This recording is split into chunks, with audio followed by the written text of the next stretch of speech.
السلام علیکم ورحمۃ اللہ وبرکاتہ۔ معزز ناظرین،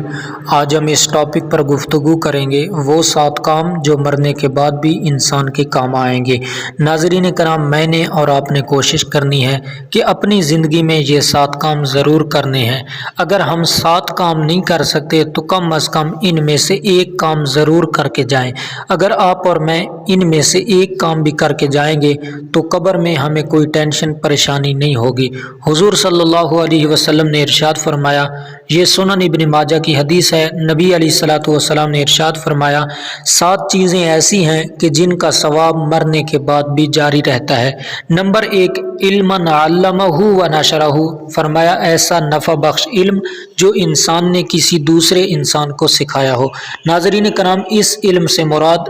بہت سے علماء نے علم دین مراد لیا ہے، اور بہت سے علماء نے اس علم کے ساتھ ساتھ اس میں دنیاوی علم بھی شامل کیے ہیں، لیکن سب سے جو فوقیت حاصل ہے وہ علم دین کو ہے۔ لیکن اس سے مراد تمام نفع بخش علم، چاہے وہ دنیا کا علم ہو نفع بخش ہو، اور چاہے وہ دین کا علم ہو نفع بخش ہو، تو تمام علم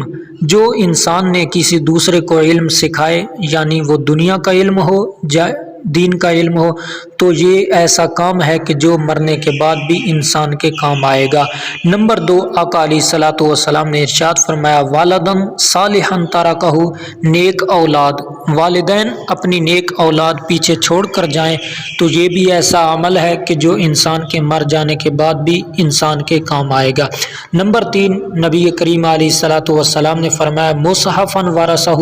کہ اگر کوئی بندہ قرآن مجید کسی کو گفٹ کر جائے، کسی کو قرآن کا تحفہ دے جائے، تو فرمایا کہ قرآن پڑھے گا تو جتنا ثواب قرآن پڑھنے والے کو ملے گا اتنا ہی ثواب قرآن کے گفٹ کرنے والے کو ملے گا۔ تو یہ بھی ایسا عمل ہے کہ جو انسان کے مر جانے کے بعد بھی انسان کے کام آئے گا۔ نمبر 4، نبی کریم علیہ الصلوۃ والسلام نے ارشاد فرمایا، مسجداً بناہ، اگر کسی نے مسجد بنائی،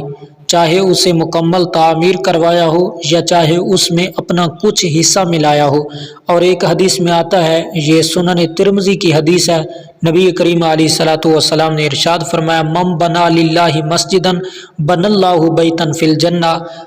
جس نے دنیا میں اللہ کا گھر بنایا، اللہ اس کا گھر جنت میں بنا دیتے ہیں۔ تو یہ بھی ایسا عمل ہے کہ جو مرنے کے بعد انسان کے کام آئے گا۔ نمبر 5، آقا علیہ الصلوۃ والسلام نے ارشاد فرمایا، بیتن ابن سبیلی بناہو، کہ اگر کسی نے مسافر خانہ بنایا، انسان دنیا میں مسافر خانہ بنائے جس سے مسافروں کو سہولت ملے، اور یاد رکھیں اس سے مراد صرف مسافر خانہ نہیں ہے بلکہ ہر وہ کام جو مخلوقات کے لیے سہولت میسر دے ہو، یعنی مخلوقات کو اس میں سہولت ہو، تو فرمایا کہ یہ بھی ایسا کام ہے کہ جو مرنے کے بعد بھی انسان کے کام آئے گا۔ نمبر 6، آقا علیہ الصلوۃ والسلام نے فرمایا، نہرا اجراہ، کہ اگر کسی نے نہر کھدوائی جس سے انسان یا انسان کا مال یا انسان کے کھیت وغیرہ سیراب ہوں، اور آج کل کے اس جدید دور میں مثلا واٹر کولر اور واٹر فلٹر وغیرہ پانی کے لگا دیے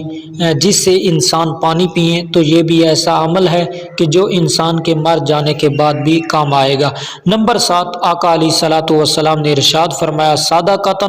اخرجہما من مالہ فی صحتہ و حیاتہ، کہ ایسا صدقہ جو انسان اپنی حیات میں اپنی صحت میں صدقہ کیا ہو، کیونکہ ایک بات یاد رکھیں کہ جب بندہ بیمار ہوتا ہے تو اس کو اس دنیا سے جانے کا خطرہ ہوتا ہے، خدشہ ہوتا ہے، تو وہ ایسا کرتا ہے کہ صدقہ کرتا ہے، لیکن حضور صلی اللہ علیہ وسلم نے ارشاد فرمایا کہ جو صدقہ صحت و تندرستی میں کرے، جب صحت کا عروج ہو انسان پر، جب انسان بالکل ٹھیک ٹھاک ہو، اس وقت صدقہ کرے، تو یہ بھی ایسا عمل ہے جو مر جانے کے بعد بھی انسان کے کام آئے گا۔ ناظرین کرام، یہ 7 اعمال جو دیکھنے میں بہت چھوٹے ہیں، بظاہر بہت معمولی سے ہیں، چھوٹے سے ہیں، لیکن یہ ایسے عمل ہیں کہ جو مرنے کے بعد بھی انسان کے کام آئیں گے۔